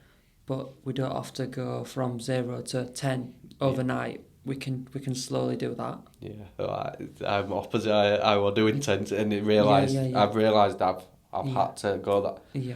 It's like Buddha say, you've got go the middle road, but how do you know? I think my soul goes as far as it can possibly stretch somewhere, and then you find that middle road. That sounds like sense to me. Yeah. Because then you know where as far as you can push it, don't you? Yeah. And then you know what. I mean, it looked crazy to everyone else because I was doing all these things, but it has found me a middle road of where, and it's a compass of where to go, isn't it? Yeah, and I think trusting what your feelings to do the right thing, if it's 1 day a week or even at first, I think just people getting the knowledge of fasting before, just getting some basic knowledge. I mean, it's not rocket science. Yeah. But these are a little bit of like, I've always taught if you go above 7 days, then you need to start understanding more about it. Yeah. Just because of the consequence of you rested your digestive system for a week or more, and what's the best foods to slowly start putting in there, rather than like going back to eating a food. I've only just learned this now, really, what you should be eating after, because I would just have it as much as I could. Yeah. And it said what happens with inside your intestines is supposed to be the like tentacles, because obviously as inner walls are constantly consumed, or the majority of people are. When you're fasting, it's cleared all that out. You don't need as much. You could have one mango, and it gets all the nutrients, because all the inner walls can clean. They just get it. And I've only just recently stumbled across of mono meals. Mono meals is, for anyone listening, is just a mango. You think back to when we were living, say, jungles or out, you didn't go around with this platter going, oh yeah, I'm going to have this and this and have six components on a plate. It was, you'd go past the tree and you'd go, oh, there's an apple tree, I'll have some apples. Yeah, and you'd probably eat as many as you could, because you didn't know when your next meal was going to come. Yeah, it's wild, isn't it? Yeah. And then you might fast for 2 days. And this was something I want to step onto, is, because I think we're touching on the Essenes and what they did, and I think a lot of people that get in confused about diets and what they should be eating is, and the Essenes and monks and a few other religions, they all eat the foods that are locally sourced, because as soon as it moves, it loses its energy. And I think you'll hear this a lot of people when they go to a foreign country and they're like, oh, Spain, their fruit's well better than what ours is. And I'm like, yeah, 'cause it didn't come as soon as it travels. And I know that going back to alcohol, Guinness, people are like, I don't like it personally, but they say when it travels, it doesn't travel well, and that goes with it goes on with all food. Yeah.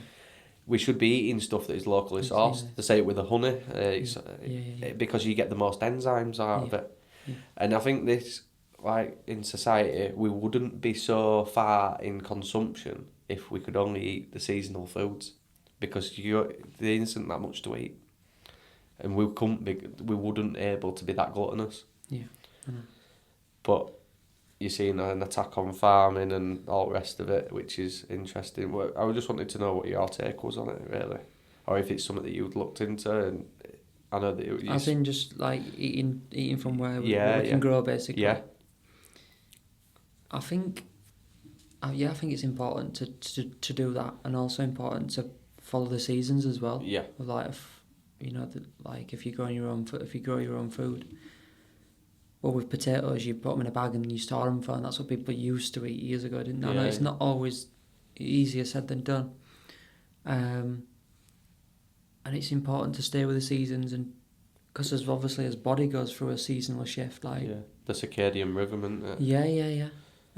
But that's where because we're allowed all these different foods all the time, and I think my consciousness with it, when we went to Mallorca with family, and I wasn't eating meat, and they were doing a barbecue, and I'm like, that's fine, we do that. The only thing I was eating was fish, but I'd fancied halloumi. And we'd gone out and tried Lidl, tried all these places, and they're like, no one sells like halloumi, and they're like looking at, no, we don't sell that. And I noticed all their supermarkets are a lot smaller than what ours are. They're all like what our expresses are. Okay. And I thought, what's the thing that they don't have? They have seasonal food. They don't sell round the world foods. Yeah. And you're looking round and they're not overweight or obese. Yeah. And you're like, if you walk in, I'm a foodie, so when you walk into a supermarket, it's like a sweet shop. It's a big sweet shop, isn't it? But if you went back to more farmers markets and stuff, because it's somewhere where I do want to get to the point of supporting local businesses, and I think you'd eat healthier. You're eating your circadian rhythm. There's a reason why the produce grows in them seasons. Exactly. But we've been stemmed away from marketing and advertising that there's something always better on display. Yeah. I mean, that just made me think about dandelions. Yeah. And how, like, they're proven to, like, be anti-cancerous. Yeah. And literally we call them weeds, and they grow wherever they can, springing out, trying to get out as many as they can, and where they're spraying the things.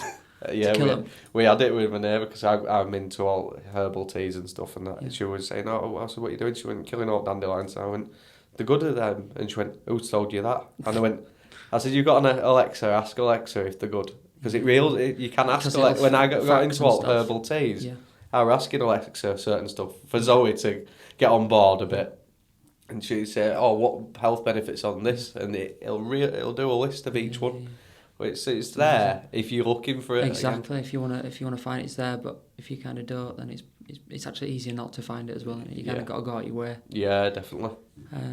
But that's where the truth is, isn't it? You know, we have to want to find it. Yeah. It's very easy to turn an eye and just get on hamster wheel and just mundane. But it's very unrewarding, isn't it? Yeah, but definitely. I think for me, I grew up thinking that was life and that we couldn't get any. This were it. Yeah. This is it now. You get a wife and you try and get a wife anyway, and then and you have some kids and then you work for your business and then you pass it to your kids, kind of thing. Where I don't know, I didn't get told that, but that was kind of the message that you could kind of see everyone were doing. Yeah, yeah. But it didn't really like fulfill me with. I don't think I got excited about it. No. Well, that's where I'm at now. I'm in awe of everything. Yeah. Every day is a school day, and I love having conversations where there's something that I didn't see, and I'm like, oh, right now. Yeah. I see it as like little nuggets. Yeah. You get a little nugget of information, I implement it, I'll go, right, we'll try that modality, and if it does work, great, it'll expand it up, and something else, it'll lead you on to other paths. So it doesn't work for me. I don't tell everyone else, don't go do it, because what works for you on some instances will be totally different. Yeah, absolutely. But it's them nuggets of information that, it's like childlike again. It is, you're becoming a child that's just adventurous in the world, rather than, oh, I'm doing this, I'm having a takeaway on Friday night and Saturday night, and I'm going to do this because we always do that every Sunday. And it's like, there's no living in it, is there? It's very spontaneous, isn't it, when you can be like a child. And like you say, that's how your kids teach you and bring you kind of back child. That's what Jasper's done to me. He's made me more childlike. Yeah. Which is more fun, more happy. Yeah. Just been like, yeah, I've got some work to do, but I'm just going to leave that because I can do that in a minute. And he's wanting to play, and I'm just going to get on all fours, and he's going to jump on my back, and I'm going to be a horse for 10 minutes. That's what it's about, though, isn't it? Yeah. And they are the moments that they're going to remember. Yeah. And they're going to be them ones where it's like, oh no, give us 5 minutes. And that 5 minutes never comes, because it turns into 20. You keep on jumping onto something else. And it's just, it's about them moments that we have together that really do open it up. And it gets, we don't give them screen time. Well, we don't let them have devices. He don't watch much TV. We try to limit it, because I want him to be in creative mindset. We get him like stuff that, Christmas is fast approaching. I get him stuff that he can do, not like drawing. He's really creative how he does that, and you're letting him find his own way, and it's interesting, isn't it? It's because it's merging. I'm trying not to merge with AI as much with him and keep him safeguarded as much as you can. But then you think, are you injuring him a bit? You've got to do what you feel's best, haven't you? Yeah. And not probably think too much about it. Yeah. No, that's the over-analytical mind, mate. Yeah, I've got one as well. The one that stems in. And I want to touch on it. Your tinctures and your business, what you're getting up and going. What got you onto that? And you obviously seen some results in your experience, haven't you? Interesting question. So I think it probably initially started when... So I met a guy that basically healed himself through fasting. Yeah. This is a short version. Yeah. He kind of became my coach, taught me everything he knew about fasting, all the wrong things he did, and then all the right things, and then we went on to like learn together from like you could call them masters in the fasting world that have been doing it donkeys basically, and then I just started to all I'm doing basically is passing on what I've learned. Passing it down. And obviously the results speak for themselves through fasting, through whether it be tinctures or it's just natural medicines. That grow out of the ground. It's no one's played about with them as such, and it's just there. And I just through many mushroom journeys, it was just obvious to me that that a bit like with how I felt from when been on the boot camp with my friends, I now feel different and feel amazing. Yeah. So my friends, why would I want them to also feel amazing? Because I know they was in kind of the same boat that I've been in. Yeah. And then I kind of just turned that into like a job where I could get rewarded financially from it. Yeah. Of like learning and making up different concoctions and and making getting things, creative. Yeah, getting creative and giving them out to people, and then seeing the results, and then just one thing led to another, really. Yeah. Well, that's what we want to see that happen in the world, where we're getting excited about products that enhance us life, and we want to share them with friends instead of going, oh, have you had a crap week at work? Shall we go down pub and forget about it and we'll do it next week? That's trying to change projection. Share something that's positive in it. You just touched on mushrooms, because I've had some brilliant encounter. In fact, it's something that I owe this whole journey, so it opened up my mind to many possibilities.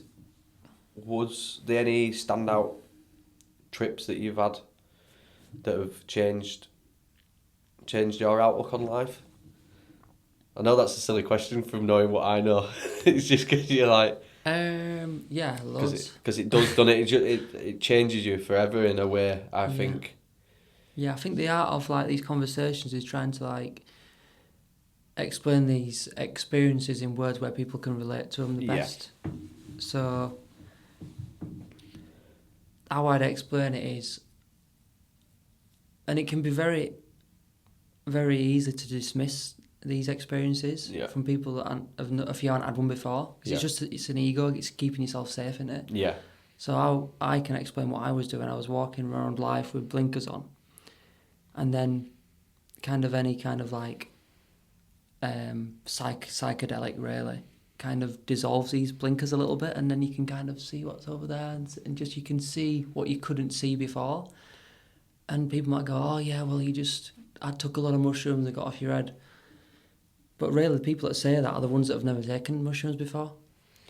One of the first things I ever did when I had taken them on my own, the next day that I listened to music, and I've never listened to it since. I listen to music. I mean, when you say listen to music, I'm not just singing the chorus. I'm very careful of what I listen to. Everything's got a message, but you always find the deeper meaning in it, and I don't know, it just hits different, doesn't it? Yeah. It's like you've been very present with it, like you maybe weren't before. Yeah. Your mind was probably just on the moment of the music rather than maybe a little bit there, a little bit here. Yeah. But as if there's specific ones, I've got so many. Yeah. Because I went on a whole journey of holding space for people in ceremonies for a year. Yeah. In 2020. I bet that would be 2021.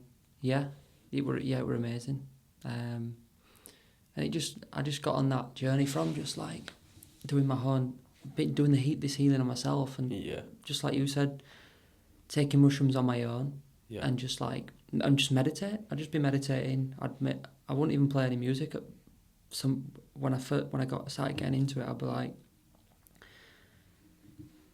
I'm just gonna have it. I used to listen to Terence McKenna a lot. Oh, cool! Yeah. So, and his thing is like 5 dry grams, pitch black, no music. I'm like, cool. That sounds like if you're gonna go for it. Like I said, if I'm in, I'm going for it. So I did that quite a lot. Built up to it, because obviously that's why it can get a bit scary. I presume. I mean, I just built up each time just from didn't want to go full on just because I was scared, and I'd only recommend someone to do that if they're with like a proper facilitated shaman that knows what can happen.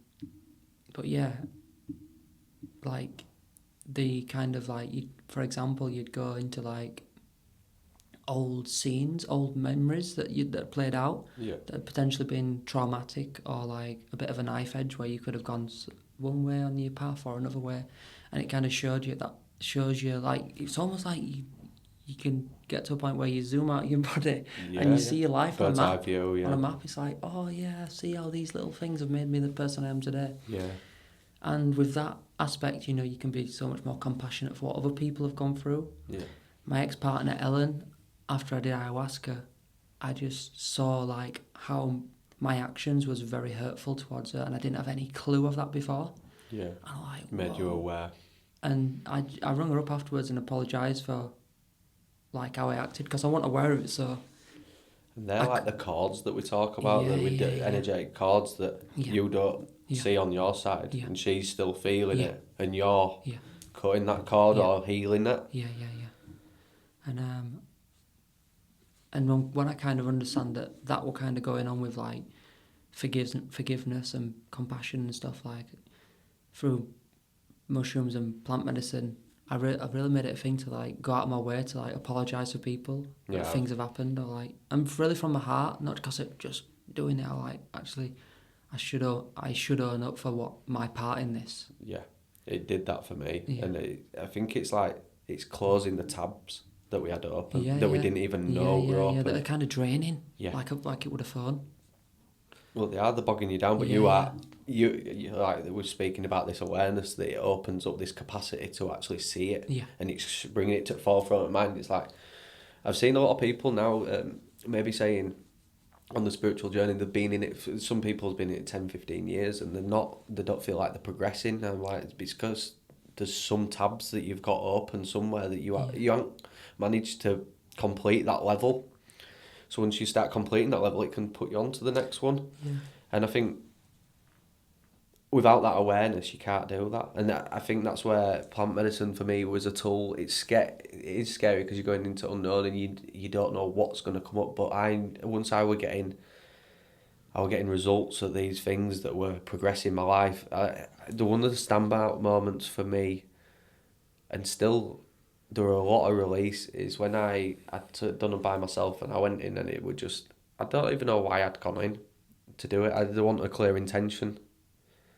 And I just remember I cried for 6 hours on the floor. And then it was my best friend and I only recently told him a few months ago, so I didn't tell him straight away. Says I knew that me and him aren't going to be, we'll get back to where we was, but he's in how I used to think, and I'm going on this way. And it were a cry and release of we're not as close anymore, and it broke me. Yeah.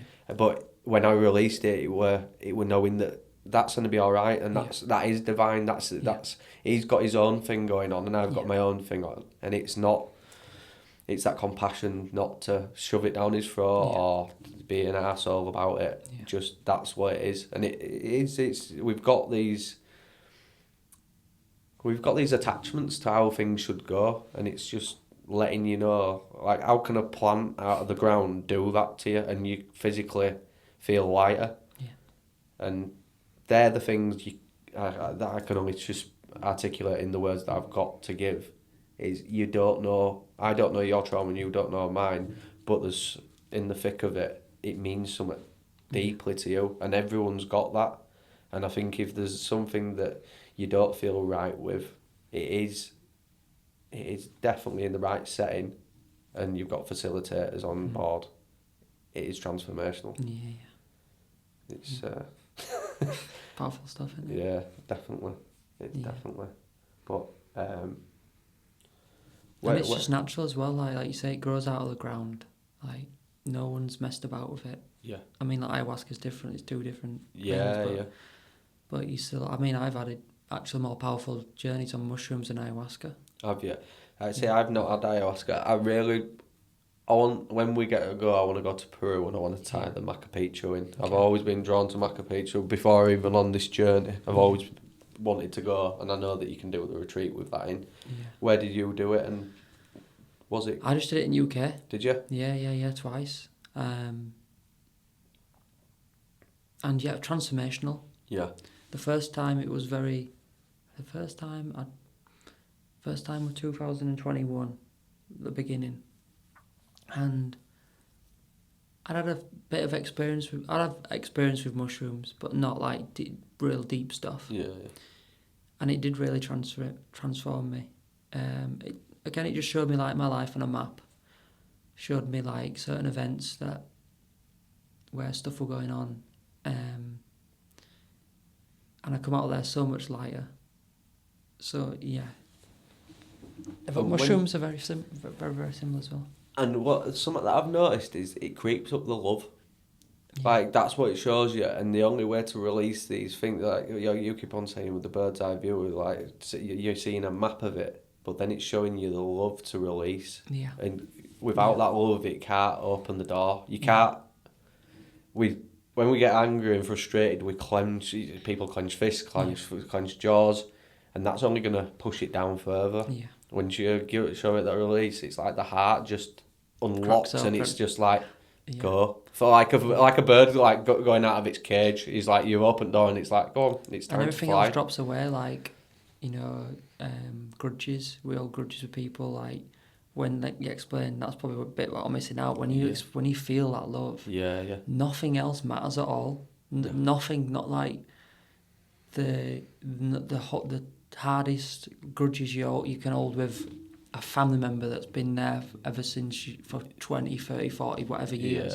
It just falls away and shatters into others. It's like, oh my God, that's bullshit. Yeah, and it's not I've always used to have the last word, and I always wanted it because it felt like you got one up, and it's like I couldn't give a toss anymore. I'd rather just bygones be bygones, and let's all get along. Yeah. And if you want to bring it back up again, there's not going to be anything coming back from this way, because you don't feed it that energy. You don't put any more wood on fire, as I like to say. Yeah. There's no fire, is there? No. But eventually it goes out. It's quality, innit?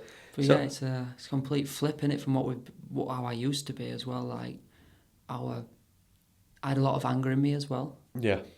And I used to when I felt safe, I'd offload it on certain people, generally family members, but also people that used to work for me. Yeah. Which I know I could get away with. Yeah. So it's easy to let go a bit on them. Yeah. But it's where you got comfy to do so, isn't it? And you know that there's not a fire back. And we all can slip into that.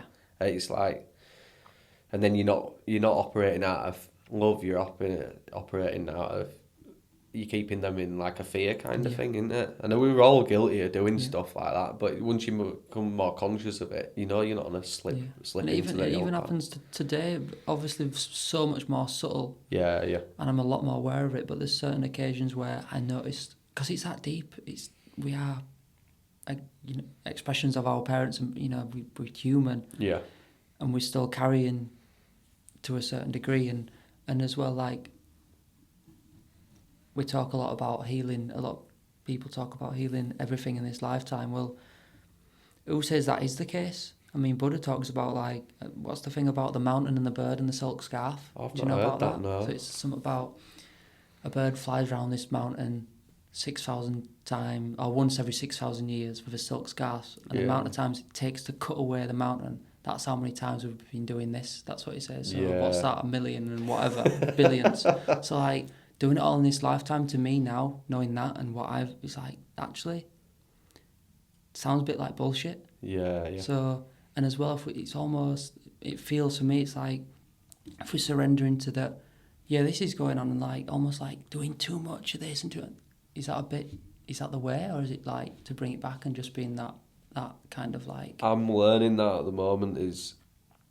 I think when I were doing this, it were annoying me. It's like, because I said that I was building it for ages, and every time I tried to go fast with it, it's like I got pulled back into family life. It be present with your kids, you idiot. And then more times that I've tried to force stuff, or like Zoe, I said I'll shoot one a week, and then I was trying to, because I felt like we'd gone back with, I've told you, with teething problems or certain stuff. I was like, I need to claw it back. I need to do 2 weeks. And she went, you said you weren't going to do that, and I've noticed now. It's like, that's the ego that's in a rush. This whole divine plan. I said once is enough, and when it gets released is when it gets released. Anything with me trying to force it or push it or pull it is going to destroy it, like you say, pulling out that butterfly out of a cocoon. It's like, you're going to break it. That reminds me about last night when, we had that chat. And yeah. I meant to be coming last night. And I just kind of like, well, I didn't get triggered at all. I was like, what's meant to be. Yeah, What's yeah. meant to be. I mean, a few years ago, I'd have probably been like, fuck. Took it personal, and Yeah. I would have done. And Yeah. it's just you, and I think this brings gratitude in, and you like just go with flow and thank you for approaching it with a different mindset. Yeah. Because I'll be honest, I got almost an hour. I was battered anyway, and it would have been pushed for time. I think we wouldn't have brought us best game. No. I'm happy how the conversation's gone. Yeah, It's and it's like letting that surrender go and don't be in control of stuff. Yeah. I work for people now, and they're like, "How are you so calm when I've moved to this date?" I'm like, "Something will sort itself out." Yeah, but I'm like, just don't worry about it. I don't. And they're like, "How are you so chill?" I'm like, once you realise there's a higher power that's in control, I will not go hungry. I will go. I will go herd. I will go I will plant decent seeds. You're doing the most highest work by having this conversation. Someone's going to watch this and it'll trigger something, and that's the reason why I wanted to do it. Is you're planting seeds that you don't even know they're going to be growing. I mean, could you imagine 5 years down the line, someone comes up to you at Midland Street and says, "I seen your podcast on there," or "I seen that there." Again, is heart space of you going, "Wow, I affected that guy that affected that family in a major way that I can't even see." And all I'm doing is telling my story. Yeah. And which enriches their life. Yeah. Because they're like, that resonates with me. Yeah. That just off this conversation, go buy some of your products or even go into fasting, whatever it is, doesn't matter if it's not a return that the ego can see. No. It's about injecting positive energy into this world. That's what it needs. And I think we're at that stage of there's communities being built on that now. Because there's many people, it ain't just about me, it ain't just about you. And you're seeing it develop, and the people, as they're starting to heal more, they're wanting to heal more people. Yeah. And it'll just I think it's just a natural thing, and it's like, I feel better now, so why wouldn't I want my friends and family and stuff to feel better? Which it's not as simple as that, and it's about the trusting, but I always feel a bit like now I'm doing like what I'm doing, people just naturally just come because they're ready. Yeah. And going back to the, like, doing good things, and you're not seeing the results maybe straight away. They talk about, about like a life review when you die, and say when you die and you have like a life review. And I think like Egypt do it balance as well, don't they? Like at scales. Yeah. What it makes sense to me is that, or from what I've learned as well, is that you kind of like feel the effects of the things you did in your life from how you affected others. For example, and that might be like, might be that person that's told that person that's told that. But if that's had a massive effect, then you also like feel that like euphoria or whatever from that experience.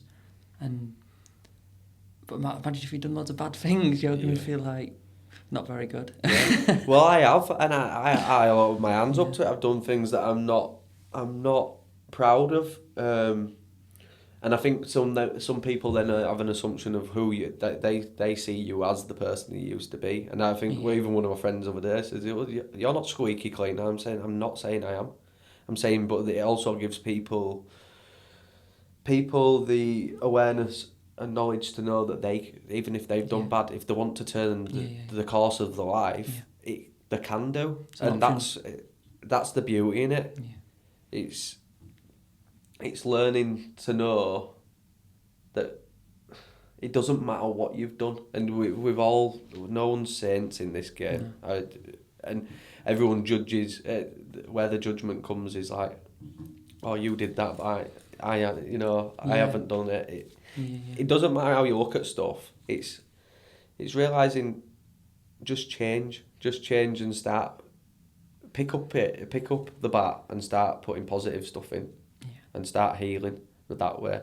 And it's through the little moments that you have with people. It's how you make someone feel. That's what I've noticed. Even if it's a little conversation with someone passing in the street, if you give them a smile or like make a compliment or make them, they'll remember that when they get home. They'll be that little bit lighter, and they'll approach they'll approach the next person with a more lighter note. You scream out at them and they're holding it, and then they react. You used to do it when we used to go to work with people. If you'd have someone who were in a low vibrational state, and that I wore many times where you've been moaning and whinging all day, and you go home and then my partner would say something and then I'd flip out. And it's like because you've taken all that on and you've done the same to other people. And everybody's just doing the same to everyone else. Yeah, it's like spewing into each other's cups. Yeah.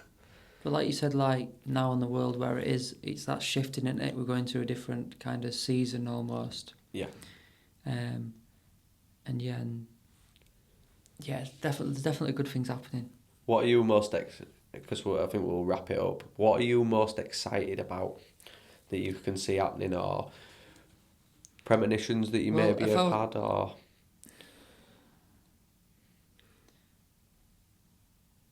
It's an hard one because I've never had any like clear visions. Yeah. So if I were to say that, then there's probably some ego attached. Yeah, I think so. Yeah, even with mine. To be honest, I ain't got a clue. Yeah. But it feels good. Yeah, it feels good. Right, no, that's great, and I think.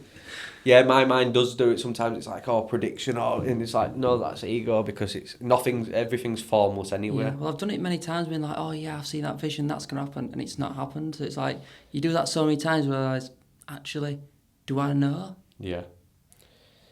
I think with what I've done with manifesting stuff is you don't put so much emphasis that's going to be the actual outcome. Yeah. Yes, I'd like it, but I don't need it. Yeah. And that's when things seems to free flow. Yeah. And do you see...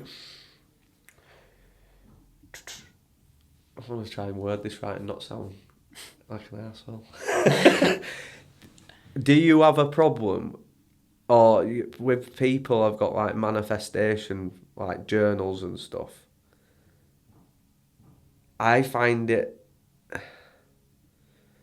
that's ego attached, that you want all that stuff and it's probably not what's in store for you.